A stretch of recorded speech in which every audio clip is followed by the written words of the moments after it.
pessoal, hoje eu vou falar um pouquinho com vocês sobre o Conto da Aia, da Margaret Atwood. Esse é o segundo livro dela que eu leio. Eu li um bem fininho, eu vou deixar a capa dele aqui em cima, que são fragmentos, pensamentos, uma espécie de crônicas e contos, enfim, que eu não gostei muito, mas foi a minha primeira experiência com a autora. Eu peguei ele para ler justamente para me já assim, ir sentindo a linguagem dela, para me deparar com esse livro aqui. É um livro que teve um hype muito grande, tem a série, né? Série super premiada e tudo mais, e acabei pegando para ler em conjunto com os amigos, por causa da pandemia. E a gente foi lendo em etapas, né? Não leu de uma vez, enfim.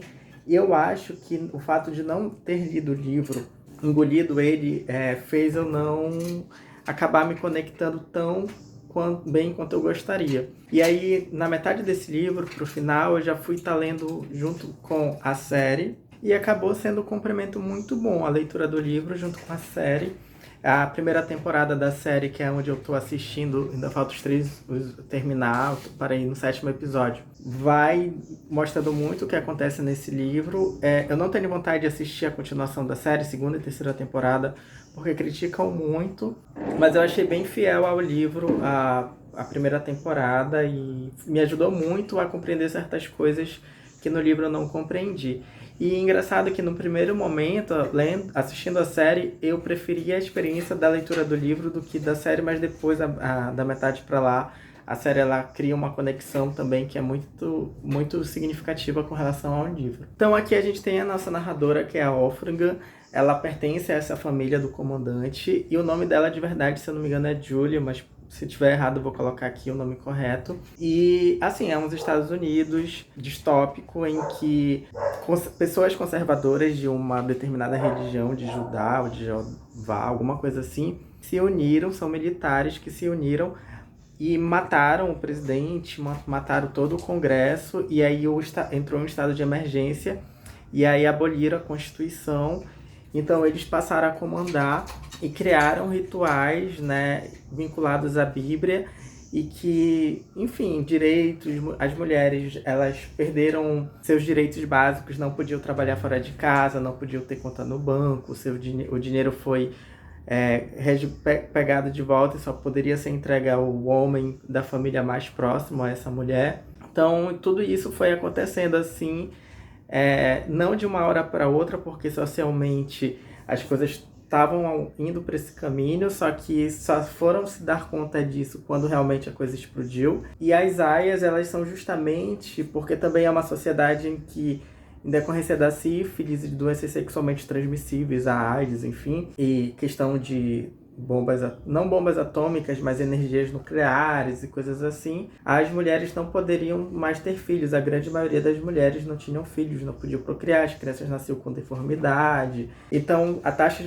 de natalidade aumentou muito, então quase não haviam crianças, poucas mulheres férteis. E essas mulheres férteis, elas poderiam se tornar aias, que são mulheres que são adotadas por famílias, né, de militares, e transam com eles, assim, todo um ritual, nem um pouco prazeroso, em que elas, com o intuito de gerar uma criança para essa família. Essas mulheres acabam parando aí, ou porque elas são pegas por algum tipo de crime, que esse novo estado totalitário acaba criando, né, em cima das suas próprias leis e tudo mais. E aí elas têm uma espécie de escolha, em que elas podem ir para campo de concentração ou elas podem se tornar araias.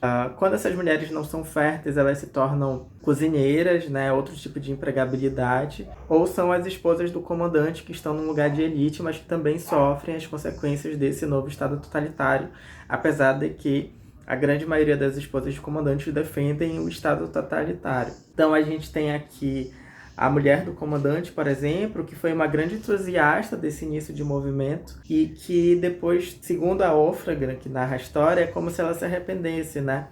Ela era uma mulher muito ativa, que estava muito na televisão, e que dizia que a mulher tinha que ocupar um lugar no lar e tudo mais. E naquela sociedade ela realmente acabou ocupando esse lugar no lar, de ficar privada de determinadas questões sociais e de trabalho, enfim, de autonomia. E a Ófraga se perguntava, será que ela está feliz ali naquela posição, enfim. A Ófraga, nossa narradora, ela tem um estado que é muito interessante de narração, em que ela vai falando, assim, o modo como ela sente esse mundo, o que vai acontecendo com ela e as lembranças que ela vai tendo da vida anterior a esse contexto totalitário que surge.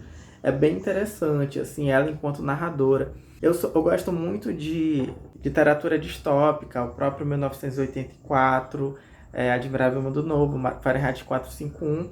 E eu andei lendo que esse aqui poderia encaixar entre esses grandes clássicos da distopia, né? Eu não consigo colocar ele no mesmo patamar dessas outras obras clássicas, que eu gosto muito particularmente, mas achei um bom livro. Eu meio que perdi o hype, talvez eu fui com muita vontade de ler ele, em decorrência desse hype todo, enfim, eu acho que são questões muito importantes e são questões que lembram muito o nosso contexto atual brasileiro, né? O bolsonarismo crescente, essa divisão, esse desejo de volta de intervenção militar, essa mistura da ala conservadora com os religiosos e os militares. Então isso justamente é o que acontece aqui, né? São militares religiosos que pegam a Bíblia, mas são militares, então essa mistura ela é muito perigosa politicamente e eles tomaram o poder. A impressão disso, né, de que surge do nada, que tudo isso acontece do nada, mas não. Isso foi se construindo a partir das demandas sociais e do próprio crescimento do feminismo, né, de direitos da população mais vulnerável, mais oprimida. E então isso vem à tona a partir dessa situação, né? E aí, enfim, aí vira tipo um Estado Islâmico, digamos, esse lugar nos Estados Unidos, né? Eu li um artigo bem legal, bem atual, chamado Fascismo da AIA, Misoginia como Política de Estado, da Ana Carolina Brandão Vasques. Não sei se dá para ver, mas qualquer coisa eu deixo a imagem aqui.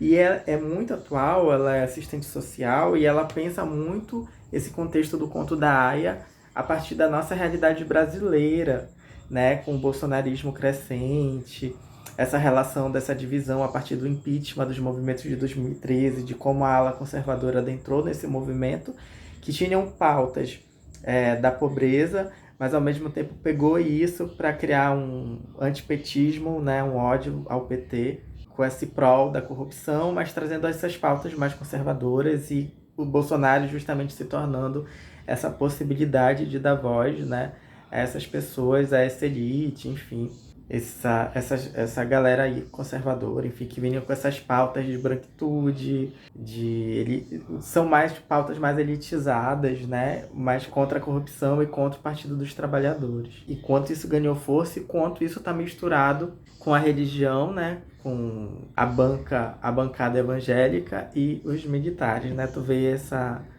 construção aí.